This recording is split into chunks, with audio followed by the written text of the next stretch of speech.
If you didn't see my last video, I showed you the newest car I purchased, which is the 2019 Mercedes G-63 AMG. I've had it a couple weeks now, and I wanted to share my initial impressions on the car. First thing I noticed was, being a locksmith, I always take a look at the keys of the cars, and it is a proximity key, but there are no sensors on the outside of the car for just leaving the key in your pocket and opening the doors.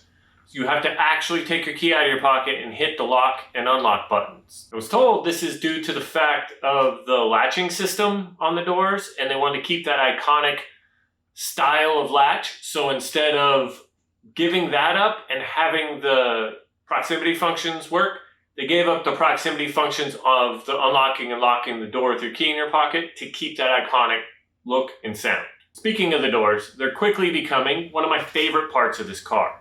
They're like a modernized version of what was on my very first car I ever owned, which was a 1970 Ford Bronco. The reason I think it reminds me so much of that is the way you push the button in with your thumb to open the door, and the exposed hinges, even the fact that you have to really put force behind it to close the door. That is something my kids are a little bit less enthused about because they have to open and close it multiple times. I mean, down to even the sound of the locks going down. My kids did figure out a weird thing about this car. If they're pushing the button to open the door while I'm clicking the unlock button on the remote, that door doesn't unlock. All the rest will, but it took a little bit of trial and error to figure out that you actually have to lock and then unlock all the doors again to get that one to fully unlock. It doesn't matter how many times you hit unlock or even physically lift up on the lock in the door, it won't let that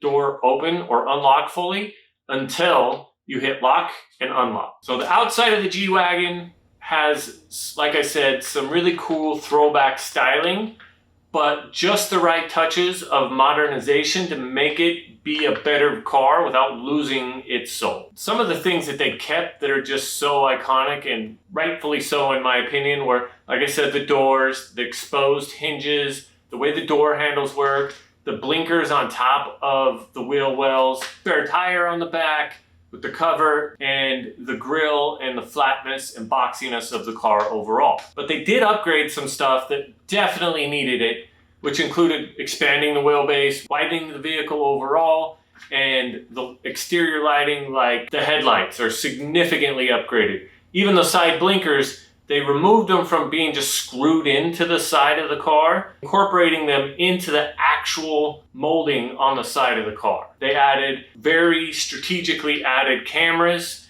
including the backup camera, which is hidden, so that when you put it in reverse, it actually pops out and shows you what you need, but when you're driving, it's hidden and it's not like so far up. They hid the rear wiper behind the spare tire, so the overall aesthetic of the car is super clean and nice, but you still get all those things. They left the exhaust on the side on the AMGs, which sound amazing, coming from the twin turbo V8 577 horsepower monster under the hood. That V8 and the exhaust give me a V8 growl and tone that I've been missing for a really long time from all of the cars I've had. So the inside, on the other hand, is 100% upgraded with the most modern style of technology you can get in a vehicle. So let's start with the driver's seat. It's got air conditioned seat, which is amazing. It's got heated seats. I'll probably never use that while I'm in South Florida.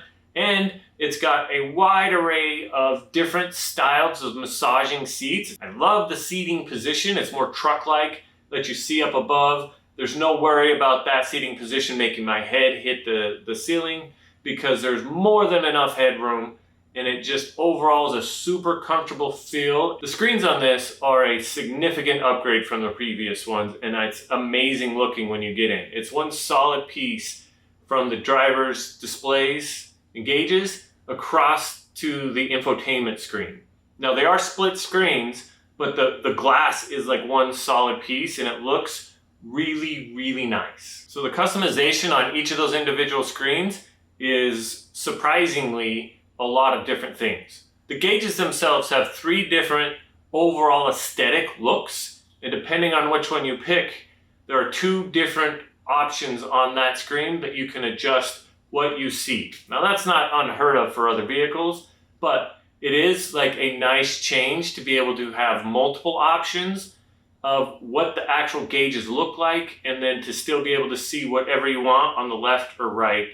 And the options there are significant in what it is you're looking to do or see. Around those screens, mine specifically has the carbon fiber package on the inside. So it wraps all around that one long piece of glass.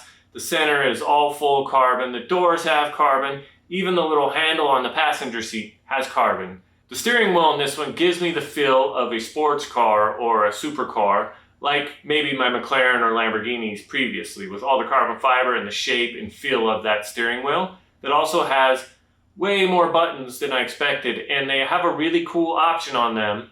The left side and the right side. The left side controls the instrument cluster, the right side controls the infotainment screen. You kind of swipe your thumb around on it like a mouse on a laptop, and then you can click in on it to select what it is you've highlighted. Ambient lighting options and look in this are better than any vehicle I've ever owned.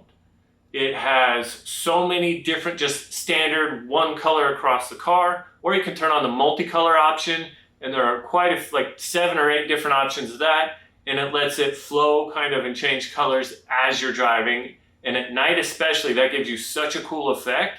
And it adds just that next level. For the second row where the kids sit, because they extended the wheelbase and widened the vehicle, there's actually a lot more room there than previous versions as well, where that center seat, they can sit in it really comfortably, especially compared to a lot of the other cars we've looked at that are 2-row seats. It allows for a more comfortable drive, and they're not worried about the person next to them too close or not and leaning on them. It gives them enough room to be comfortable, so if we did want to take a longer trip, that's more than adequate room for them. And behind that row is a pretty substantial size storage area that will allow for suitcases if we're going on a longer trip, or even just groceries or wherever we go out and shopping wise and get.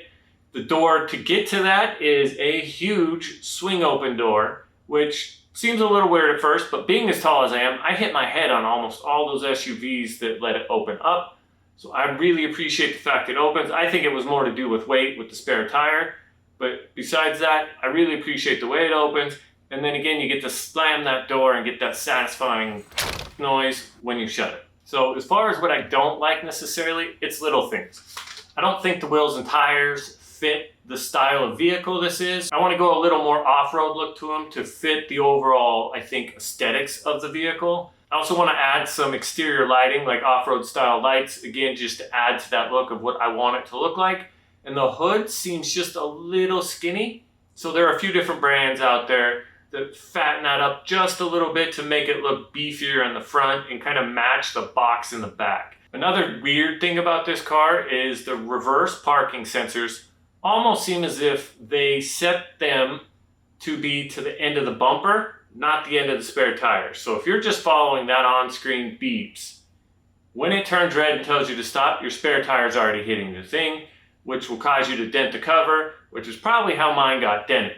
But there is a way on the settings to adjust it to be an earlier warning, so it extends out the warning and allows it to stop you before that spare tire hits something. So they even fixed a problem you have with it. You just have to go play with the settings and get it to be just how you want it to be. Overall, I'm really enjoying this car. I get it's only been a couple weeks, and that's the honeymoon phase of the car, and that's when you're willing to overlook a lot of what maybe is an issue and will bother you later. So I'll keep you up to date. I'll make a lot of videos on this one and share my experience with you. And as those annoyances become more annoying and the newness of the car wears off, I will definitely share that with you and just my overall ownership experience. So make sure you hit the subscribe button, thumbs up, notification bell, comment below if there's anything you want to know or like, or just if you think I picked the wrong car or whatever, and I'll see you on the next one.